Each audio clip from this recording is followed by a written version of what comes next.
Traitement du lupus érythémateux disséminé, LED. Le traitement du lupus érythémateux disséminé consiste à atténuer les symptômes en s'adaptant à la situation clinique de chaque personne affectée, pour lesquelles il existe de nombreux groupes pharmacologiques efficaces.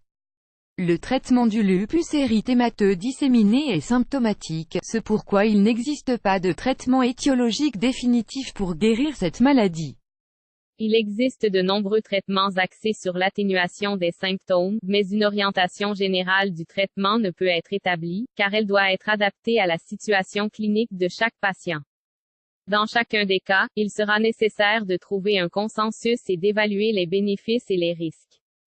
Traitement du lupus érythémateux disséminé. Les médicaments les plus utilisés pour le traitement du lupus sont les suivants: anti-inflammatoires non stéroïdiens, AINS, glucocorticoïdes, antipaludiques, immunosuppresseurs, thérapie biologique. Le AINS. Les AINS, tels que l'ibuprofène ou le paracétamol, sont les médicaments adaptés pour le traitement symptomatique des manifestations musculo-squelettiques de la maladie, de la fièvre et de la cérite. Ils sont recommandés pour des périodes limitées dans les cas où le risque de complications est faible. Lorsque ces médicaments sont administrés, il est nécessaire d'évaluer les effets indésirables des maladies digestives, rénales et cardiovasculaires qui peuvent survenir, et d'éviter de les utiliser en cas d'affection rénale. Glucocorticoïdes. Ce groupe de médicaments a été le pilier du traitement du lupus érythémateux disséminé en raison de sa capacité anti-inflammatoire et immunosuppresseur, qui reste le traitement le plus important et efficace contre les phases aiguës de la maladie. Ils ont également montré une réduction de la mortalité associée à leurs utilisations. Un inconvénient des glucocorticoïdes est leur consommation à long terme, car ils présentent une toxicité élevée pouvant entraîner certains effets indésirables, parmi d'autres pathologies: ostéoporose, maladie associée à la prédisposition des os à leur rupture, syndrome de Cushing, diabète mellitus, risque accru d'infection. Le glaucome, une maladie définie par une augmentation de la pression du globe oculaire qui se manifeste par une détérioration progressive de la rétine accompagnée d'une perte de la vision. Ces effets indésirables limitent son utilisation. Pour ces cas, une dose de 5 mg jour de prédnisone ou équivalent est recommandée et le traitement doit être interrompu dès que possible. Malgré sa toxicité élevée, pratiquement toutes les complications de cette maladie sont susceptibles d'être traitées avec succès par des corticostéroïdes.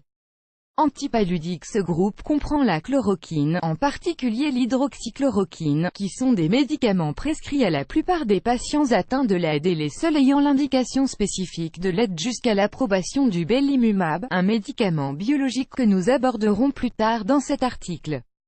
Ces médicaments sont principalement utilisés pour combattre les affections suivantes: arthrite, inflammation des articulations, fatigue, certaines lésions cutanées, péricardite. Symptômes généraux. Les antipaludiques sont très bien tolérés et leur principal inconvénient est leur toxicité possible de la rétine. Pour cette raison, il est recommandé d'effectuer des examens ophtalmologiques périodiques. Ils peuvent être administrés même pendant la période de gestation, car ils aident à réguler les niveaux de cholestérol et ont une action anti-agrégante bénéfique pour ces patients. Immunosuppresseurs. Le traitement du lupus basé sur ce groupe de médicaments est réservé aux patients qui ne répondent pas adéquatement au traitement à base d'antipaludéens ou de glucocorticoïdes. Les immunosuppresseurs les plus utilisés pour combattre cette maladie sont cyclophosphamide, mycophénolate, mofétylazatioprine, méthotrexate. Thérapie biologique. Ces types de thérapies sont récentes et sont étudiées par des essais cliniques.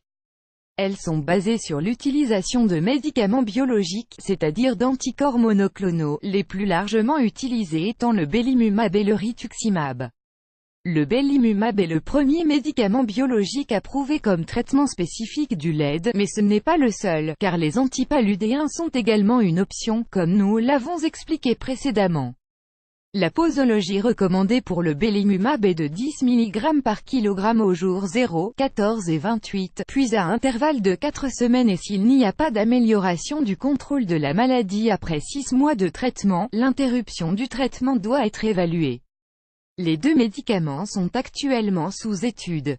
Pour tout savoir sur la maladie, consultez notre article « Qu'est-ce que le lupus érythémateux disséminé, LED ?» Le lupus érythémateux disséminé, un paradigme rhumatologique est systémique des maladies auto-immunes, le lupus érythémateux disséminé, LED également appelé lupus érythémateux systémique, est une maladie rhumatismale, une maladie qui affecte la peau et le tissu conjonctif, considérée comme le modèle des maladies auto-immunes.